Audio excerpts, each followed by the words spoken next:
Bienvenue dans la 2e saison du podcast Parcours de vie, le Sud-Ouest dans le cœur. Je m'appelle Véronique Dufour et je suis profondément attachée au Sud-Ouest et à ses habitants. Pour chaque épisode, je pars à la rencontre d'un invité originaire de la région ou qui a fait le choix d'y poser ses valises. Ils sont artisans, sportifs, chefs d'entreprise, artistes ou citoyens. Leurs points communs, ils sont inspirants, talentueux et remarquables. Durant cette conversation, chaque invité peut détailler son parcours, expliquer son attachement au Sud-Ouest et surtout donner envie aux auditeurs de croire en leurs rêves.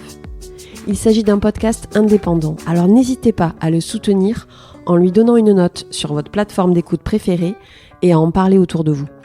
Si vous souhaitez en savoir plus sur l'actualité du podcast, rendez-vous sur le compte Instagram. Je vous laisse maintenant écouter le nouvel invité. Belle découverte! Pour ce nouvel épisode, j'ai eu la chance de rencontrer Morgane Catto, créatrice de mode. De ses débuts dans la couture en Charente-Maritime à ses 14 ans d'expérience au sein de la maison Chanel, elle nous partage son parcours inédit.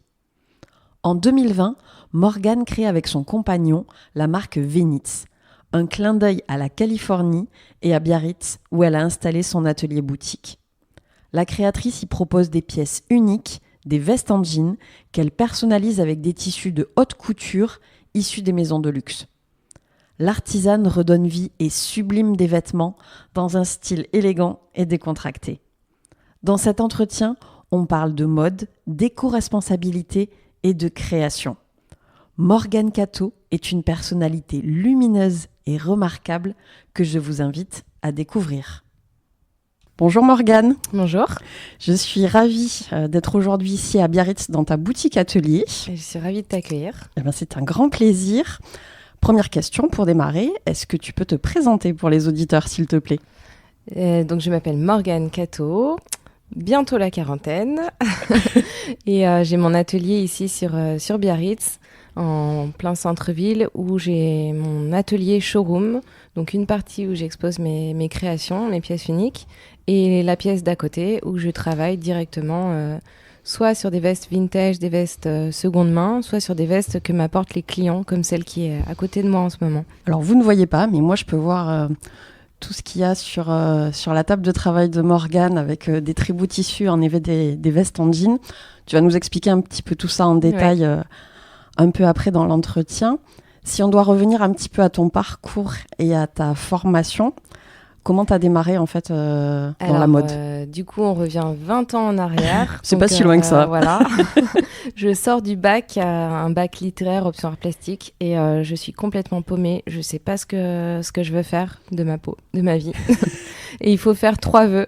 Oui. Donc, période assez angoissante dans ma vie. Mais je sais que j'aime tout ce qui est artistique, manuel. J'ai besoin de faire des choses plus avec mes mains qu'avec mon cerveau.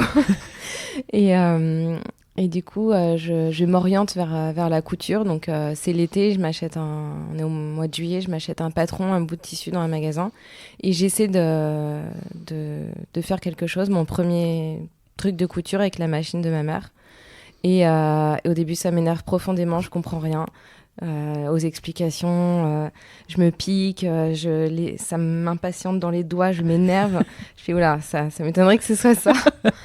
Et quand je décide de m'inscrire, parce qu'il y a quand même quelque chose qui me plaît dans la mode et la façon de créer soi-même des choses, des pièces uniques, c'est trop tard, il n'y a plus de place. Oups. Donc, on me propose de la place en broderie or, qui est une spécialité à Rochefort, en Charente-Maritime. D'accord. Et je dis oui, parce que c'est ça ou rien. Et au début, j'y vais un peu à reculons, parce que je vois ça comme quelque chose d'un peu mémérisant. Oui. Donc, c'était dans les années 2000. Et j'y vais. Et en fait, je fais toute la semaine de la broderie uniquement, parce que comme je fais plus les cours généraux, c'est vraiment comme un stage intensif sur 1 an. D'accord. Et là, je me prends de passion pour la broderie or. Une révélation. Je ne peux plus m'arrêter. C'est vrai. Quand il y a les pauses le matin, l'après-midi, je suis dégoûtée. Vraiment, ça devient une passion. Donc, je fais une année comme ça, avec un stage. Et ensuite, là, j'ai le temps de m'y prendre. Et comme il y a aussi la couture dans cet établissement, je m'inscris en couture, j'apprends la couture, le patronage, le modélisme, enfin les bases. C'était quel type de formation quand Ça a encore changé maintenant. Je crois que c'était un BEP, vêtements sur mesure, couture floue. Voilà, d'accord. Tout ça. Ouais. Et donc là, je fais connaissance avec la machine, tout ce les bases de comment on monte un vêtement. Alors, il n'y a pas vraiment la partie créative, mais bon, ça, c'est pas grave parce que je l'ai au fur et à mesure. Je l'ai en moi, Ouais. je sais ce que j'aime faire après. Et donc, je fais 2 ans, une année de broderie, une année de couture à Rochefort, en Charente-Maritime.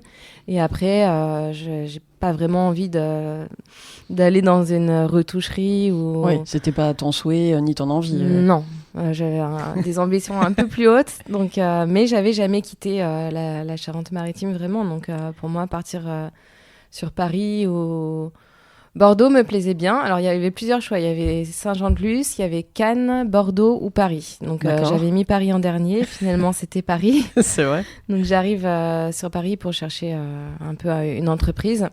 Et j'ai visité des écoles aussi. Il y en a beaucoup des privés, mais j'ai pas les moyens d'intégrer ces écoles.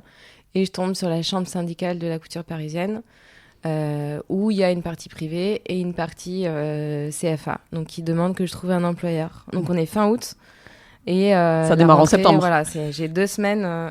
Donc j'envoie on me prête une petite chambre de bonne, donc je débarque à Paris, je connais pas, je suis toute petite dans une grande ville. Toute perdue. Et je trouve ça horrible. C'est la canicule, on est en 2005 et c'est horrible ici, jamais je vivrai là, je suis restée 14 ans. Ne jamais dire jamais. Voilà.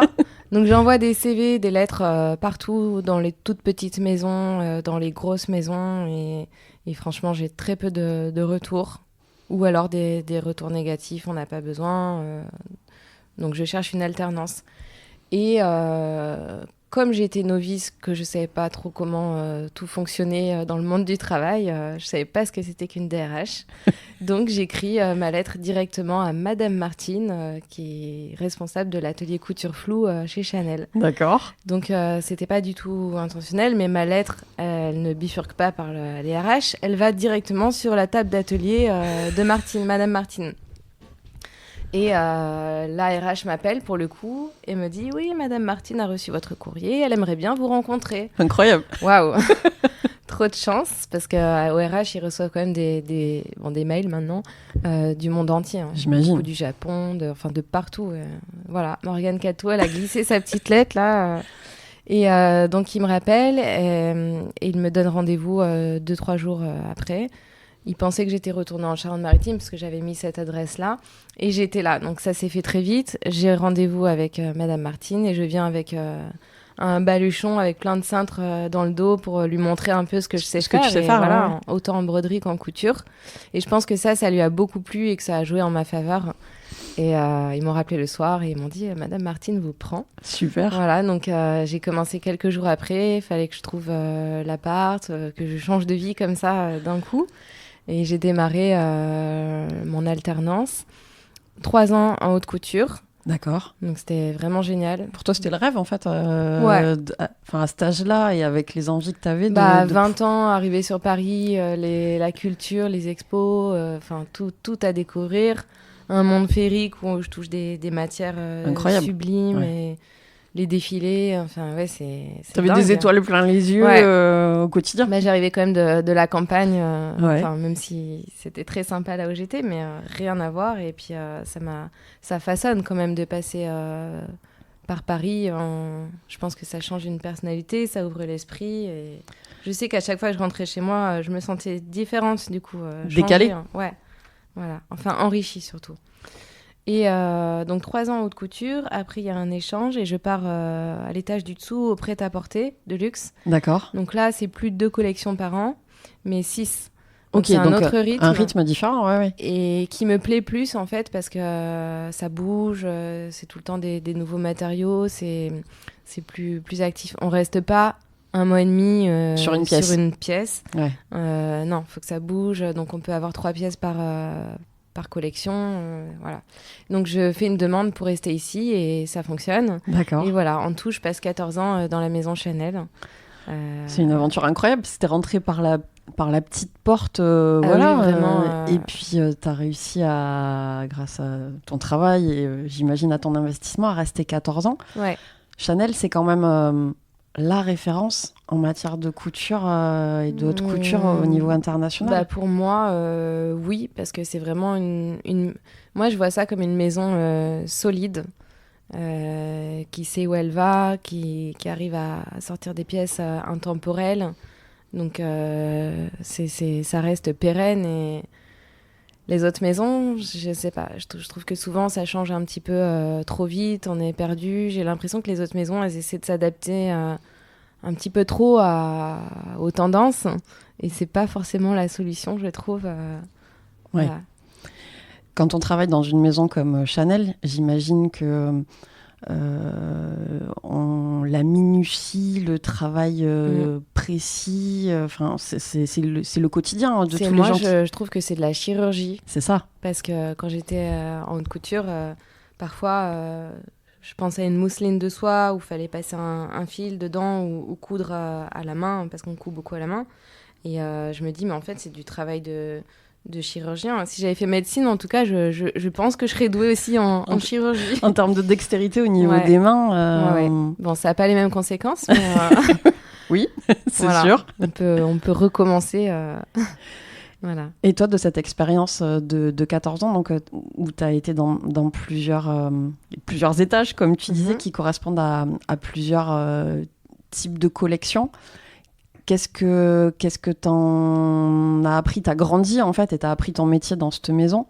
Mais qu'est-ce que t'as conservé de cette période Vraiment la minutie, je pense, la patience, énormément de patience, mais en même temps de la rapidité, parce que quand il y a les collections et que les robes doivent sortir impérativement, quoi qu'il se passe, même si on a fait un trou, qu'il y a un problème, ou que le designer a voulu changer de couleur 3 jours avant, ou de tissu, ce qui arrive moins chez Chanel qu'ailleurs, je pense, mais ça arrive. On sait que le produit doit sortir, et ça, c'est très challengeant, stressant aussi, mais on y arrive. On a toujours réussi, et voilà, les dernières heures, les dernières semaines, c'est 60 heures par semaine. Oui, c'est vrai qu'on n'en parle pas, mais c'est quand même des métiers qui travaillent beaucoup sous tension, ouais. Avec des échéances. Quand j'ai commencé en haute couture, on faisait les nuits. Ce qu'on faisait pas au prêt-à-porter, c'est différent, mais on passait la nuit avant le défilé. Donc, et puis parfois, il y avait un tirage au sort, donc on était invités après au défilé, donc on arrivait avec des yeux de panda. Mais bon, on était émerveillés quand même. En fait, les employés sur tirage au sort pouvaient assister en fait au défilé. Ouais, parce qu'il y a quand même 3 ateliers de haute couture et 3 ateliers de prêt-à-porter. Et puis quand il y a les collections, il y a les intérimaires, donc pas en double les effectifs, mais on est vraiment nombreux et c'est impossible de faire venir tout le monde. Souvent, ça se passait au Grand Palais. Ouais. Et une fois, je me souviens, c'était 2 ans après que je sois arrivée, Karl Lagerfeld avait décidé de mettre en avant les ateliers. Et donc, on était tous tous les ateliers derrière un grand rideau sur des estrades. Et le public avait pas du tout connaissance du fait qu'on soit là. Et à la fin, le rideau s'est ouvert. On était tous en blouse de travail avec les maîtres rubans autour du cou. Et, ça devait être un beau moment. Et c'était vraiment beau parce que du coup, le public s'est tourné vers nous a applaudi. Et c'est une belle reconnaissance parce que vous êtes les travailleurs de l'ombre. Oui, voilà, exactement. Ouais. Les travailleurs de l'ombre, c'est plutôt le designer qui est mis en avant. Ouais, à l'époque, Karl Lagerfeld, tu disais, qui était quand même une personnalité oui, incroyable. C'est drôle qu'il ait donné ça, en fait, qu'il nous ait offert ça. Quel regard, toi, tu portes aujourd'hui sur l'évolution de la mode depuis que tu as quitté la maison Chanel? De façon générale, t'en parlais un petit peu, tu disais que voilà, les tendances évoluaient. Tu t'y retrouves dans ce qui est fait aujourd'hui dans les grandes maisons? Je suis pas trop. Parce que j'ai pas trop de temps avec ma vie de maman, mais du coup, c'est vrai que je regarde pas trop ce qui se fait sur les défilés. Mais quand je tombe dessus, je trouve qu'il y a des choses vraiment étranges. J'ai l'impression que comme si on était arrivé au bout et qu'il fallait faire parfois, je dis bien parfois, un peu du grand n'importe quoi pour se faire remarquer. Et alors que je reviens sur Chanel, mais c'est avoir des pièces sobres et élégantes. On touche quand même un public plus large. Je trouve que parfois ça part un petit peu dans tous les sens. Alors maintenant, il y a cette notion d'éco-responsabilité qui rentre beaucoup, de plus en plus, et c'est tant mieux. Parfois, c'est pas toujours bien fait, mais heureusement qu'on va vers là. Ouais. J'apprécie beaucoup les designers qui travaillent avec des chutes, qui recyclent, avec des restes. Et c'est ce que j'aime faire, moi, dans mon métier, c'est comment on peut faire sublimer et des choses qui peuvent avoir des petits défauts, des trous, ou comment on peut transformer cet objet-là et le rendre encore plus beau, peut-être en le mariant avec tel ou tel objet, matière. C'est ce que j'aime vraiment faire. Tu fais la transition, justement. Donc, Alors. si on doit parler de ton activité actuelle, donc tu es restée 14 ans à Paris dans la maison Chanel. Ouais. Et après, qu'est-ce qui s'est passé ? J'avais vraiment envie d'un retour aux sources, donc revenir vers l'océan, d'une vie plus paisible, de rencontrer des gens plus authentiques. C'était vraiment un tout s'est condensé en même temps pour me pousser un petit peu, me chasser. Mais fallait quand même prendre le courage de quitter un CDI à Chanel, une vie. Puis en fait, en réfléchissant, je suis arrivée un peu au bout, je me suis essoufflée. J'ai demandé à aller faire un petit tour au studio. Ça m'a beaucoup plu parce que c'était très créatif. Mais bon, le studio, c'est vraiment un tout petit noyau, il n'y avait pas de place. J'ai réfléchi et puis je me suis dit que fallait peut-être faire autre chose. Donc je me suis lancée un peu dans le vide en me disant je pars. Donc je suis partie avec tous mes cartons de tissu et mon chat. Et finalement, c'était pas très compliqué parce que j'avais pas de mari, j'avais pas d'enfant. Je me suis dit, en fait, c'est simple, donc vas-y, pars. C'est simple, mais c'est courageux. Oui, c'est très courageux. Ouais. Et j'avais juste envie de me rapprocher de ma famille et puis aussi de venir dans ma région de cœur, qui était le Pays Basque. Ouais. Donc, j'ai mes grands-parents qui sont sur les Landes et j'aime beaucoup déjà cet endroit, mais voilà, je voulais aller encore un peu plus bas, entre mer et montagne. Ouais. Je trouve que c'est pour la création, et je pense qu'il y a pas mal d'artistes ici, c'est vraiment très, très inspirant. Et à chaque fois que je venais ici, ça me prenait par les pieds et je me sentais chez moi, alors que c'est pas chez moi. Il y avait une énergie, en fait, qui te portait. J'étais appelée ici, donc j'ai dit, je pars. J'ai rejoint ma jumelle qui habitait déjà ici, sur Bidart. Et franchement, quand je suis arrivée ici, je savais même pas si j'allais vouloir refaire quelque chose dans la mode. C'est vrai ? Je me suis dit, on verra bien le travail qui se présente.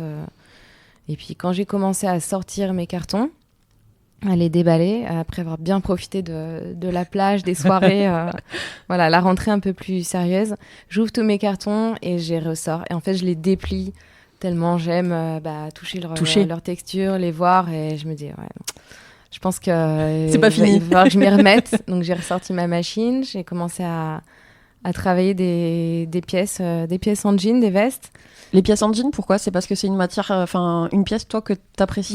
Je trouve que déjà, j'aime le côté brut de la veste en jean, qui est très contrasté avec des matières haute couture, un peu soyeuses, un peu brillantes, paillettes. Je trouve que vraiment, ça se marie bien ensemble. Et la veste en jean, on peut la porter toute l'année. Et puis, on peut la porter aussi un peu oversize, sur plusieurs tailles. Donc là, je me suis dit que c'était intéressant. Et puis, j'aime le bleu, en fait. J'aime cette matière, donc la marier avec d'autres plus luxueuses, ça me botte.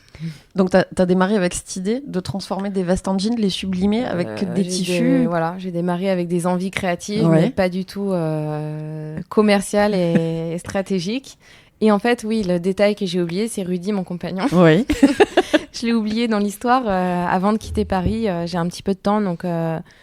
parce que je mets mon appart en vente, donc j'ai 3 mois avant de partir, et j'en profite pour faire beaucoup d'expositions et rencontrer des acteurs de la mode éco-responsable. C'était déjà en fait, la mode éco-responsable, c'était déjà quelque chose vers lequel tu voulais aller, toi ? Oui, mais c'était inconscient encore.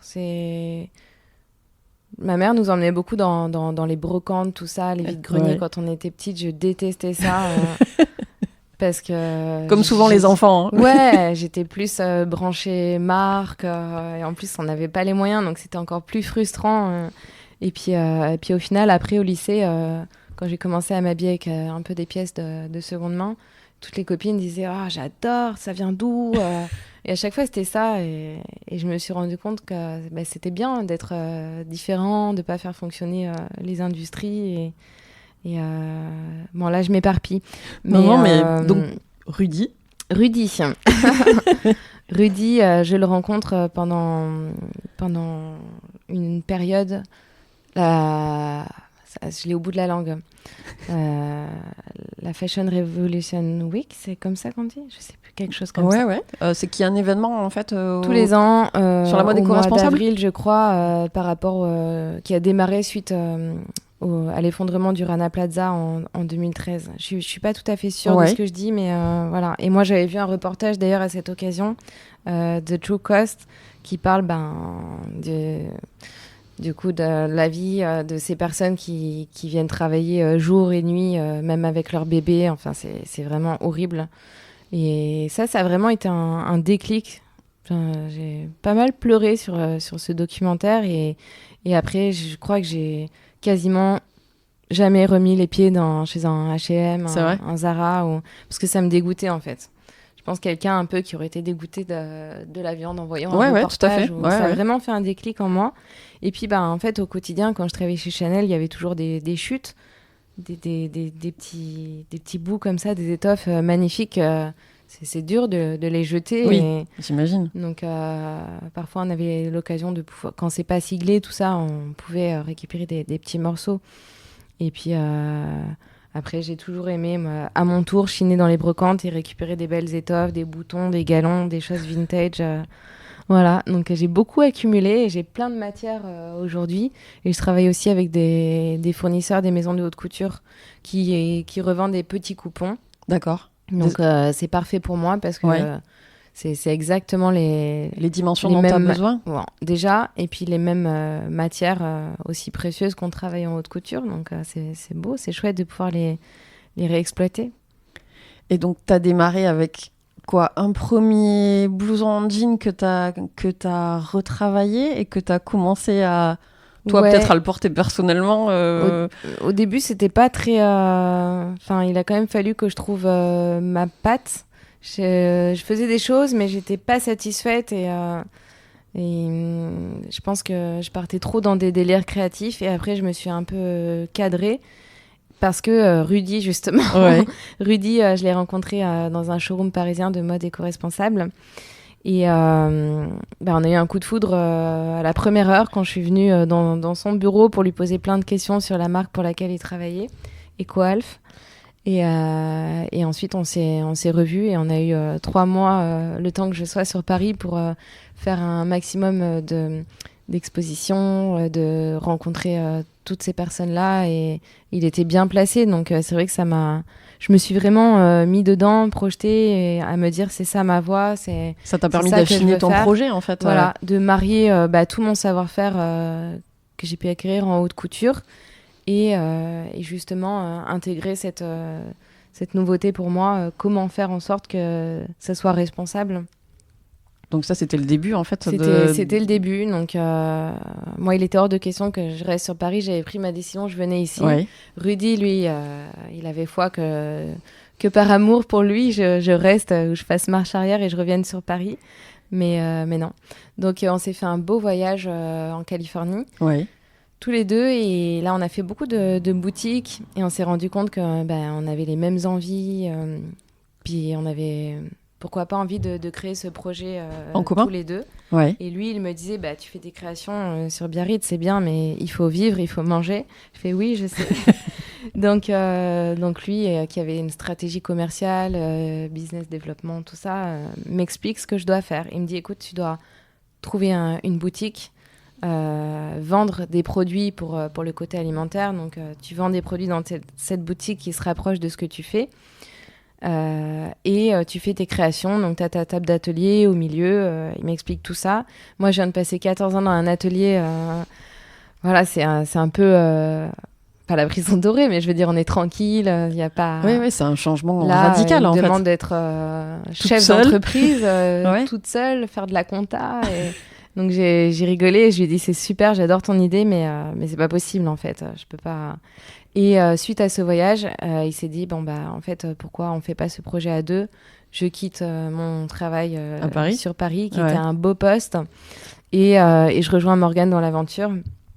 Donc c'était quand même une belle histoire, une belle décision, il fallait pas se tromper. Mais ce voyage en Californie nous a vraiment montré qu'on était en symbiose. Et là-bas, j'ai trouvé le nom.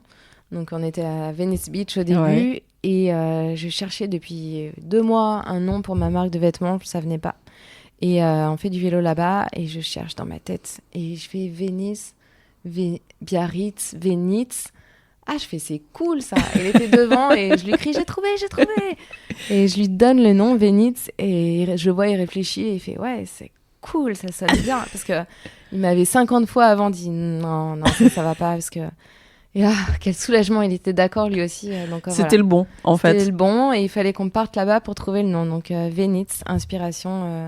Parce que c'est 2 villes assez similaires. Ouais, tu trouves qu'il y a des ressemblances entre la côte ouest... Au niveau de l'élégance et de la liberté, le côté océan, on peut croiser des surfeurs pieds nus et des petites mamies très chic. Il y a quand même ce truc... Ouais, de la décontraction, mais en même temps du chic. En fait, c'est ce mélange entre les deux.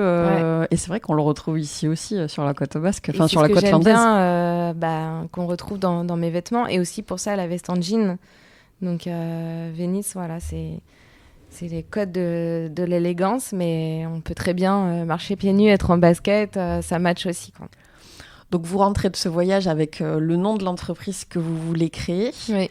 Et là, ça démarre. Tu commences à produire les premières pièces et tu trouves un local. Comment Rudy ça se passe? annonce, donc on est à la fin de l'année et fin 2019. Rudy annonce à sa boss qu'il va partir. Elle lui dit OK, mais par contre, tu restes encore 3 mois avec moi. Donc, jusqu'au mois de mars 2020. Il est sur Paris et il me dit toi commence à chercher des locaux sur Biarritz. Donc je fais pas mal je vois avec les agents, je visite des trucs, mais soit c'est trop loin, soit c'est pas assez lumineux, soit c'est trop cher, et puis il y a le Covid qui arrive. C'est ça ce que j'allais dire. COVID. Mars 2020, voilà. Donc tout est à l'arrêt, ce qui en même temps nous permet de réfléchir vraiment à notre projet, de chercher des fournisseurs, de fabriquer un peu ce qu'on veut faire. Et Rudy vient me voir un week-end en mars sur Biarritz. Et c'est là où ils annoncent le Covid. Et en fait, Rudy n'est jamais retourné à Paris. Donc, il est resté chez moi dans mon petit 25 mètres carrés à Bidart. Et ça a aussi été un moyen de voir qu'on était vraiment fait l'un pour l'autre. C'était un test. Voilà. Et on a construit Venice avant de trouver le local. Et puis, dès que ça s'est libéré, c'était début juin, je crois. Hop, on s'est mis à rechercher. Ouais. Et là, on a trouvé le local qui me convenait. Donc, c'était au 5 avenue de Verdun à Biarritz. Ouais. Très lumineux, une grande vitre, voilà. Et ça s'est fait, ça a commencé là. Donc, l'aventure Venice, ça a commencé là-bas. Voilà. Et on a eu 1 mois pour tout préparer avant la avec saison. Les banques, trouver les fournisseurs. Donc, c'était le mois le plus intense de ma vie, je crois. Et puis, début juillet, on ouvrait la boutique. Et donc on était post-Covid, donc tout était un peu chamboulé pour tout le monde, j'imagine. Et quand tu as ouvert la boutique, tu as senti que c'était la bonne décision, que c'était le bon choix que vous aviez fait? Ouais. En fait, donc la boutique Venice, on l'a gardée 4 ans, si je ne me trompe pas. Et les meilleures années, c'était les 2 premières. Ouais. Parce que, justement, contrairement à ce qu'on aurait pu penser, grâce au Covid, les gens avaient envie de renouer du lien social, de faire les boutiques. Et puis, l'endroit que j'avais était assez cool parce que c'était et un atelier, vu que j'avais ma machine en plein milieu, et une boutique. Et puis, les gens, pendant le Covid, ils ont eu beaucoup l'occasion aussi de faire des choses par eux-mêmes, que ce soit en pâtisserie, en couture, en bricolage. Il y a eu des révélations artistiques et manuelles, je pense, pour certains. Donc tout ce qui était fait main, c'est vrai que ça avait encore plus d'importance, d'attrait, et je pense qu'on était une bonne cible. Et la mode éco-responsable aussi, c'est vrai qu'à l'époque, il n'y avait pas encore grand-chose sur Biarritz. Donc, ça commençait à... Enfin, dans le sud-ouest, c'était assez discret. On avait le vent en poupe, et puis j'ai vu un très bel article aussi dans Vogue, avant même d'ouvrir la boutique, enfin quasiment, ça s'est fait en même temps. Grâce à Cécile Cassel qui vivait ici et qui avait envie de parler des personnes qu'elle aimait, les boutiques qu'elle aimait. Et on venait de faire connaissance peu de temps avant parce qu'elle avait été égérie Chanel. Oui. Et j'avais découvert ça pas longtemps avant. J'avais liké plein de ses photos parce que je reconnaissais les tissus sur lesquels on avait travaillé. Elle a dû me prendre pour une folle. Et donc, elle s'est mise à suivre mon travail et elle m'a demandé à me rencontrer pour découvrir Vénitz. Chouette. Et ça m'a permis de figurer dans cet article de Vogue. Et pendant 2 ans, je pense, ça nous a amené beaucoup de monde sur Biarritz. Et ils venaient nous rencontrer, Vénitz, à Biarritz, pour voir ce qu'on faisait. Donc, on a eu beaucoup de chance. Ouais. Donc ça a été un peu un petit coup de pouce ou un clin d'œil au démarrage de l'aventure. Ouais. Et donc, de ces premières pièces et de cet atelier, donc tu disais les 2 premières années ont été vraiment 2 années importantes pour le démarrage de l'activité. Bah oui, parce qu'au niveau de la consommation, ça fonctionnait bien. Et puis la dernière année, surtout, ça commençait à être plus difficile. Je suis devenue maman en 2022. Donc les choses ont changé. Oui, ça redistribue pas mal de choses. Les nuits ont changé, oui. Tout a changé. Et voilà, ces 2 facteurs-là, consommation vraiment en baisse. Et puis ma vie de maman a fait qu'on s'est dit, on arrête la boutique et on prend un petit local, un atelier showroom où je peux créer vraiment, me passer des journées entières à faire de la couture pour sortir des pièces. Et à l'époque, dans la boutique, on me demandait beaucoup des pièces sur mesure. Ouais. Et je pouvais pas répondre à cette demande-là parce que dans la boutique, j'étais sur tous les fronts et j'avais pas le temps. Donc c'était frustrant. Voilà, on a pris cette décision, on a vendu la boutique. Je pouvais emmener Joy, ma fille, à la crèche et la récupérer à des heures qui me convenaient mieux. Et on a trouvé un petit local tout de suite. Donc c'est le local dans lequel je suis aujourd'hui. Ouais. Donc c'est avenue 38 avenue Foch, à côté de la gare du Midi. Ouais, juste à côté du jardin public. Ouais. Et donc dans cet atelier où on est aujourd'hui, donc là t'as donné la création quelle qu'elle soit. Ouais. Et tu continues donc l'activité avec laquelle tu avais démarré au départ sur les vestes en jean. Ouais. Mais tu fais d'autres choses aussi maintenant. J'ai fait les commandes sur mesure. Donc les clientes peuvent venir directement ici, soit avec leurs vestes, soit en choisissant des vestes que j'ai moi ici à proposer. D'accord. Et on choisit ensemble, on prend le temps. Voilà, c'est un petit rendez-vous personnalisé, on prend le temps. Elles choisissent les tissus que j'ai derrière moi ou d'autres, des boutons, des galons. Tout est personnalisable en fait, dans le moindre détail en fait. Là, hier, j'ai fini, c'était une cliente qui avait une parka doudoune qui voulait juste 2 boutons un peu bijoux. Donc ça peut aller de choses très simples mais qui changent complètement une pièce à des choses beaucoup plus complexes, restructuration, changement de manche. C'est très large. Donc j'imagine que quand tu travailles sur une pièce comme ça, le temps de travail peut varier énormément d'une pièce à l'autre. Ouais. Ça peut aller de une demi-heure à 14-15 heures de travail. Sur les plus grosses pièces. Ouais. Et tu allies toujours en fait ton travail de couturière avec la broderie qui était ta formation initiale. J'ai du mal à m'en empêcher. Hein. C'est vrai que j'adore tout ce qui est petites perles, éclats, galons. Souvent j'ai besoin d'ajouter ces petites choses-là. Et c'est ce qui fait aussi le côté, peut-être ta personnalité, le style Vénitz. Ouais. Si on devait le définir, tu parlais de chic, décontracté, mais c'est pas que ça en fait. Comment tu arrives à le qualifier toi Non, bizarrement c'est très dur d'avoir du recul sur son travail. Ouais, mais j'aime que ce soit une pièce, une veste que déjà on a envie de garder longtemps, qui se marie avec un maximum de choses. Donc faut pas que ce soit trop bariolé, trop coloré. Et puis qu'on puisse, en fait l'idée c'est ça, c'est qu'on puisse la porter à la plage pieds nus, avec un pantalon en lin l'été, ou qu'on puisse au contraire aller en soirée avec des talons, et que ça matche dans les 2 cas. Je trouve que ça fait que c'est réussi. Donc en fait, les clientes, elles sont très variées. Ça peut être à la fois une femme active qui a envie d'une belle pièce, en effet, comme tu dis, pour peut-être la journée ou la soirée, mais ça peut être aussi une jeune fille qui a envie de se faire j'ai des plaisir. 2. Après, ma clientèle, c'est quand même plutôt... on va dire entre 40 et 50. Alors j'ai des jeunes sur la fin de la vingtaine, 30 ou des carrément plus âgés, mais c'est vrai que 40, 50 ans, c'est quand même c'est ton cœur de cible. Ouais. Et alors il y a quelque chose qui est très particulier. J'attire beaucoup le domaine médical. Ah bon ? Mais énormément. Et ça, on le voyait un petit peu quand on faisait les ventes en ligne. Ouais. Et avec les statistiques, tout ça. Et beaucoup chirurgiens, ostéopathes, anesthésistes.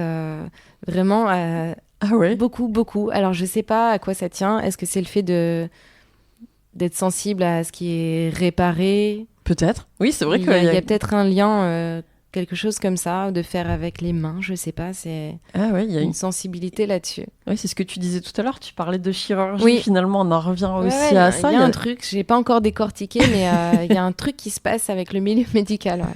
Ouais. C'est rigolo. Donc aujourd'hui, quelqu'un, ce que tu disais tout à l'heure, peut venir avec une pièce, soit qu'il a chez lui, soit en trouver ici dans la boutique. Oui. Et donc toi, tu l'accompagnes dans le choix des matières, dans le choix des détails et de la création qui va naître. Souvent, les gens arrivent avec une idée bien précise ou ils préfèrent se laisser guider ? Étonnamment, ça fait très plaisir, mais ils me font beaucoup confiance. On me laisse pas mal carte blanche. Et c'est très rare quand on m'a dit, voilà, moi je veux ça, je veux telle couleur, je veux que ce soit placé ici. Non, en fait, je crois que c'est jamais arrivé. Donc je pense que les gens, ils aiment aussi que j'apporte ma touche, peut-être la touche Vénitz, je sais pas. Et ça fait super plaisir parce que j'aime bien avoir quand même des petites indications pour savoir où je vais. Et puis c'est important ce mariage entre le créateur et le client. Qu'est-ce qu'on va réussir à faire ensemble pour que vous soyez satisfait et que je sois satisfaite aussi. J'aime bien ce côté. Et tu les tiens au courant au fur et à mesure de la création ou c'est vraiment la surprise quand ils viennent chercher la pièce à la fin ? Ça dépend de mon humeur. Je sais pas, oui, parfois je communique sur WhatsApp, j'envoie des petites photos et puis dans les stories, parfois je mets un peu des avancées dans mon travail pour que les gens réalisent aussi la transformation. Parce que quand on met juste la photo du produit fini, en fait, on ne sait pas tout ce qui se passe derrière. Bien mais sûr. Sur une pièce chinée, déjà, il y a le temps de trouver, de chiner. Après, il y a le nettoyage de la pièce. La partie que je préfère, donc là, c'est avec quel tissu je vais matcher cette pièce, qu'est-ce que je vais en faire. Ça prend du temps, ça ? Non, alors ça, avec moi, c'est claquement de doigts. C'est instinctif, en fait ? Quand j'ai la veste dans la main, par rapport à la texture, à la matière et aux découpes, je sais déjà quel tissu j'ai envie de mettre avec, même si je suis pas à côté de mes tissus. Je vois, je visualise et je me dis, ok, ça va être trop beau avec ça. Et souvent, quand je fais le match... ça te confirme que tu as fait le bon choix. La partie la plus longue, après, c'est les patronages, donc... redessiner avec des papiers, les en forme. Ça prend du temps aussi parce que le côté gauche, le côté droit sont jamais les mêmes. Il y a toujours des différences. Le tombé du tissu, enfin, on a quand même des surprises. Donc, le plus long, c'est la façon. C'est le fait de façonner, de faire main. Et puis, comme je fais des pièces uniques, c'est une étude à chaque fois. Oui, tu peux jamais reproduire en fait d'une fois sur l'autre. Non, je peux pas me servir d'un patron pour me dire c'est la même veste, la même taille, je recommence. Non, ça marche pas ça. Voilà. Sinon ça serait trop simple. Ouais. Et puis moi j'aime en fait faire des choses différentes à chaque fois. C'est une nouvelle histoire, c'est une page blanche. Oui, c'est une histoire en fait. C'est ça que tu dis en fait. Mes vestes c'est vraiment des histoires et à chaque fois souvent avec beaucoup d'émotions et par les personnes que je rencontre qui tiennent vraiment à leurs vêtements. Et là, l'exemple qu'on a sous les yeux est très, très fort. Donc, parfois, j'ai envie de pleurer. Parce qu'en fait, tu connais aussi l'histoire qu'il y a derrière les pièces. Un peu, les gens te donnent aussi... Une fois, je me souviens, il y a une fille, elle était de Chicago, elle était en vacances ici, elle est venue dans ma boutique et j'avais plusieurs pièces. Et elle a repéré un perfecto en jean et en fait sa mère qui n'était plus là avait exactement le même perfecto et quand elle était plus jeune et elle a connu ce perfecto et là elle voit le même mais retravaillé avec mes chutes de tissu haute couture et pour elle c'était elle arrive de l'autre bout c'était improbable d'un autre en fait. continent, elle tombe là-dessus et elle a eu un coup de cœur donc Il y a des belles histoires comme ça, ouais. C'est chouette. Ouais. Et les gens te montrent après, une fois qu'ils ont récupéré leur pièce, comment ils la portent? T'as des retours Ouais, après? parfois j'ai des photos et oui, on m'envoie des photos même longtemps après et ça fait plaisir. Parce que l'idée, toi, c'est que tu retravailles les pièces, mais l'idée, c'est que les pièces, tes créations, elles durent aussi dans le temps. Ouais. Et que peut-être les personnes qui les portent aujourd'hui puissent aussi les transmettre aussi après. Ça serait génial. Ouais. C'est l'idée aussi, en Ouais. fait. Et j'ai des clientes récurrentes aussi. J'ai vraiment des clientes qui sont... Des fidèles? Ouais. Et elles sont frustrées parce qu'elles ne savent pas. Elles aimeraient bien en choisir plusieurs. Mais bon, voilà. C'est des pièces qui ont quand même un prix par leur temps de travail. Mais oui, j'ai des clientes récurrentes et c'est chouette. Elles suivent tout ce que je fais. On a des échanges, beaucoup d'échanges en ligne, instantanés. Voilà, là j'ai une cliente qui a repéré une veste et la veste est très chère à la base, mais elle voudrait vraiment que ce soit un travail sur cette veste. Elle voudrait la Villa Belsa dans le dos. Waouh. Et parce qu'elle n'est pas d'ici. En broderie? Alors en broderie, en tissu, on va voir. Et donc elle attend que cette pièce soit un petit peu bradée, soldée pour pouvoir faire ce travail ensemble après, me la donner et que je fasse la Villa Belsa. C'est incroyable. Enfin, pour toi, c'est aussi ce que tu souhaitais. C'est la gratifiant. Ouais, puis la création et la confiance aussi qu'on te donne pour créer les pièces. Donc j'imagine que ça fait plaisir. C'est aussi. chouette, ouais. Et tu te concentres uniquement sur un vestiaire féminin? À l'époque, parce qu'on a eu 2 boutiques un moment. Au début, on a eu la boutique femme, après on a développé l'homme. Et il y avait de la demande quand j'étais dans la boutique femme. Les hommes me demandaient souvent « Mais vous faites rien pour les hommes ?» Ils disaient « Bah alors ?» Et j'ai commencé à faire sur des vestes Levi's, des choses comme ça, Lee Cooper. Et il y avait des commandes personnalisées aussi. Mais quand même moins que la femme. Et j'ai pas voulu trop me disperser. Donc, tu te concentres sur... on m'a demandé beaucoup pour les enfants aussi, et j'adore le faire, c'est trop mignon. Mais les enfants grandissent tellement vite que la pièce, elle dure pas longtemps. Ouais. Alors que là, les vestes femmes, normalement, ça fait partie des intemporels, ce que tu disais sur les vestes en jean. Là, devant moi, la veste là et le tissu que tu travailles, tu peux nous en dire un peu plus c'est la dernière veste qu'une cliente m'a apportée. Donc, c'est sa veste personnelle qui appartenait à son fils et elle a envie de l'avoir pour elle. Et c'est chouette. On a apporté beaucoup de couleurs et de lumière sur cette veste. Donc, c'était ça la fameuse rencontre très, très émouvante. Ouais. Et je me régale à travailler dessus parce que ça a été hyper fluide quand on a choisi les tissus ensemble, c'était direct, c'était évident. Après, on a présenté devant la glace, devant elle, on a décidé d'en mettre sur les 2 devant et dans le dos, de raccourcir un petit peu la manche pour qu'elle soit vraiment adaptée à sa taille. Et je vois que pour la cliente, c'est un bonheur, c'est un rêve, donc je suis trop contente de faire ce projet. Et là, le tissu que tu as rajouté dessus, c'est un tweed? C'est un tweed qui vient d'un fabricant, d'un fournisseur des maisons de haute couture. Ouais. Donc, qui est très beau, très lumineux. Il est très beau, donc vous ne le voyez pas. Non, mais tu mets des photos régulièrement, ce que tu disais de tes créations sur tes réseaux sociaux. Je vais essayer de le décrire. Il est un peu épais, un peu duveteux, avec des petits copeaux blancs. Et dedans, il y a une multitude de couleurs. Il y a surtout du orange fluo qui ressort. Mais si on regarde bien, il y a du rose, du bleu, du jaune, du vert, du ocre. Il y a... Alors comme ça pourrait paraître n'importe quoi. Non, mais il est magnifique. Mais c'est très beau. Ouais. Et les clientes l'adorent parce que justement, on peut le marier avec toutes sortes de vêtements. On peut porter un pantalon crème, un jean, du vert anis. Enfin, ça marche avec tout. Et il est très porté sous le visage. Oui, il est flatteur. Peps, ouais. Voilà. C'est magnifique. Plus besoin de se maquiller. Ah oui, tu vends du rêve en plus aux clientes. Je commence à devenir commerciale dans l'âme. Avec ça, plus besoin d'aller chez le coiffeur, plus de maquillage. On n'imagine pas le pouvoir de tes créations. Voilà. On parlait tout à l'heure de communication, de réseaux sociaux. Donc, tu es active, toi, notamment sur Instagram, pour pour montrer en fait tes réalisations.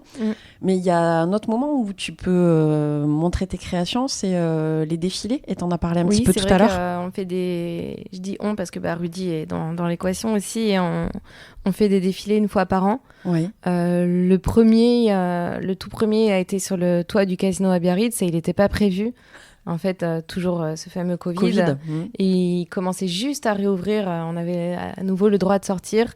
Et l'établissement qui avait, pour l'été, le toit du casino voulait faire des événements. Donc, ils nous ont proposé de faire un défilé.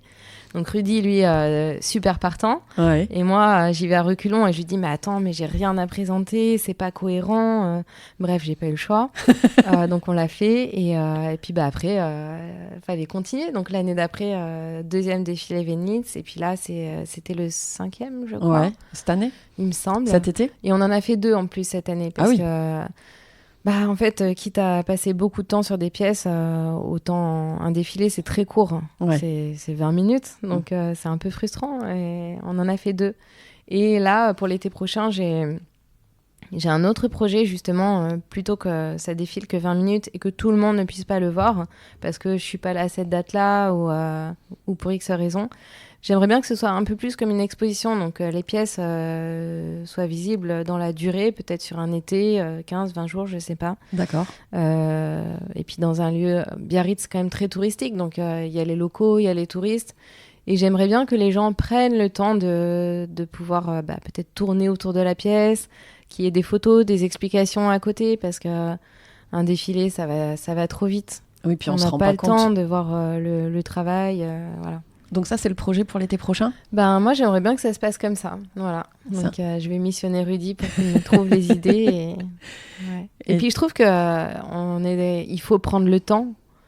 Je sais pas. Oui. Peut-être que je cours trop maintenant avec la vie de maman. Et je me dis que prendre le temps, poser son œil, tout ça, ça fait du bien. C'est une respiration aussi pour se concentrer aussi sur certaines choses. Le dernier défilé, vraiment, j'ai mis toute mon énergie et j'ai mis quelques mois à m'en remettre derrière. Donc, je me dis peut-être voir les choses autrement et faire pause un peu. Le défilé, ça te permet aussi de faire connaître ton travail à une plus large audience que celle les que gens tu as. sont... Enfin, c'est fou, mais je pense que c'est aussi un peu pour ça que Venitz... est connu. On est toujours assez surpris de ça avec Rudy parce qu'on s'aperçoit qu'il y a beaucoup de monde qui connaît et qui nous suit. Mais je pense que le fait d'avoir fait des défilés ici, on n'est pas non plus dans une grande ville. Ça captive les gens, c'est cool, ils ont envie de participer. Oui, il y a un petit côté, c'est vrai que dans l'esprit des gens, les défilés, c'est Paris. Ouais, donc, c'est Paris, c'est pas accessible souvent les défilés aussi. Donc, le fait de pouvoir... J'ai pas la prétention d'être une grande marque, mais du coup, le fait que les gens puissent être invités, découvrir, voir des modèles, en plus avec un petit savoir-faire haute couture, je pense que oui, je comprends que ça puisse être attractif. Bon, donc il faudra être attentif l'été prochain pour le futur événement où vous êtes en train de cogiter ensemble pour présenter la marque. On va rentrer dans la dernière partie du podcast, qui s'appelle le Sud-Ouest dans le cœur. Oui. Donc tu as dit que tu étais originaire de Rochefort. Je suis née du côté de Royan et après j'ai passé 10 ans dans l'île de Ré, aussi La Rochelle, enfin voilà, tous ces coins-là en Charente-Maritime. Qui est une très belle région. Qui est pas mal, hein. Ouais. C'est vrai que c'est pas mal. C'est une région magnifique. Donc tout à l'heure, tu parlais de l'énergie qui t'avait captivé ici et qui t'avait incité à venir t'y installer. On parlait des parallèles avec la Californie qu'il peut y avoir entre la côte basque. Toi, est-ce que tu penses qu'il y a un état d'esprit sud-ouest, quelque chose de particulier ici ? Justement, alors déjà, je pense qu'après le Covid, il s'est passé beaucoup de choses, que ça a changé, comme un peu partout. Mais... je pense le fait de prendre le temps et puis d'apprécier la nature parce qu'il y a la montagne, il y a l'océan, donc c'est énorme le potentiel et l'énergie justement que ça dégage. Mais le fait, moi quand j'étais sur Paris, et ça je m'en suis rendu compte en quittant Paris, j'étais en survie en fait. Le fait de toujours devoir courir, regarder l'heure, pas prendre soin de soi... Et quand on arrive ici, On a envie de tout poser, d'aller marcher les pieds dans l'eau, de passer du temps dans la montagne, de regarder les feuilles qui bougent. Enfin, Ouais, de profiter des petits plaisirs et de la nature, comme tu disais, de ralentir. ouais, c'est beau, on a envie de prendre soin d'ici. Et enfin, moi, en tant qu'artisane, j'ai envie de retranscrire un petit peu ce que je vois et ce que je ressens à travers des pièces textiles. Le beau. Merci. C'est ça. C'est ça, en fait, c'est aussi ça, c'est d'être en adéquation avec l'environnement, avec des valeurs. Oui, c'est vrai que j'aime bien, j'ai toujours aimé l'océan parce que j'ai grandi avec, mais dans mes pièces, j'aime bien faire ressortir ce côté lumière, brume. Donc lumière, ça peut être par les paillettes, je pense, le côté brume, un petit peu par tout ce qui est duveteux, et le jean, le bleu. De l'océan, ouais. J'aime. Du ciel. En fait, je pense que je suis très très proche de l'océan et que même si parfois j'utilise des couleurs un peu flash, au fond, c'est toujours un peu d'océan qui ressort dans mes pièces. Ah, du coup, on va regarder tes pièces d'une façon différente avec cette explication que tu donnes. Parce que c'est marrant parce que c'est vraiment c'est dans les interviews et en parlant que parfois on se révèle des choses à soi-même. Et c'est ah bah oui. Ouais, voilà. C'était inconscient. Ouais. C'était inconscient, mais par contre, la marque Venitz, il y a une baseline de conscious fashion. C'est pas ce que vous avez choisi comme signature un peu pour... maison de mode bienveillante. Ouais. Ouais, exactement. Ouais. C'est en phase aussi avec tout ce que tu dis. Oui, parce que j'utilise les chutes, je travaille sur des produits déjà existants, donc l'idée c'est de pas aller acheter ou récupérer d'acheter de matériaux neufs parce qu'il y a beaucoup trop de vêtements sur terre déjà, et donc moi ce que j'adore c'est utiliser les chutes, les petits bouts. Parfois il me reste 3 cm de galon et je suis trop contente parce que je me dis waouh, ce galon vintage qui était peut-être depuis 40 ans enroulé là sur son carton, aujourd'hui il reprend vie sur une veste et il n'en reste plus rien. J'ai tout utilisé et c'est trop cool. C'est un cercle vertueux, c'est ce que tu disais aussi, voilà. Tu te qualifies d'artisane, Et le côté redonner vie, finalement, ça se rapproche peut-être du milieu médical dont on parlait tout à l'heure. La boucle est bouclée, voilà, ouais. Tout prend sens. C'est très cohérent tout ça. Ouais. Super. Écoute, merci Morgane pour cet entretien passionnant. Merci, c'était très chouette. Si les gens veulent découvrir tes créations, donc c'est sur le compte Instagram. Instagram, il y a un site internet aussi, Venitz. Et oui, Instagram. Alors j'essaie en plus de plus en plus de montrer la façon dont je travaille. Donc ça prend du temps parce que j'ai que 2 mains et qu'il m'en faudrait 4, une pour tenir le téléphone, une pour coudre. Après, il y a les shootings photos. Enfin, vraiment, c'est beaucoup de travail. Donc, j'essaie de montrer tout ça pour que les gens comprennent. Avant, je mettais que les photos des produits finis, mais du coup, on comprend pas. Ouais, mais c'est bien de voir tout le processus aussi. Voilà. Ouais. On n'a pas parlé des collaborations ou de... Tout à l'heure, c'est vrai, t'es sollicité en fait pour accompagner aussi des médias pour les shootings photos.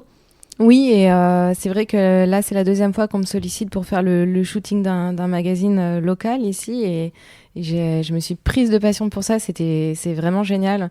Donc, je vais chercher dans les magasins les vêtements adéquats en fonction du thème.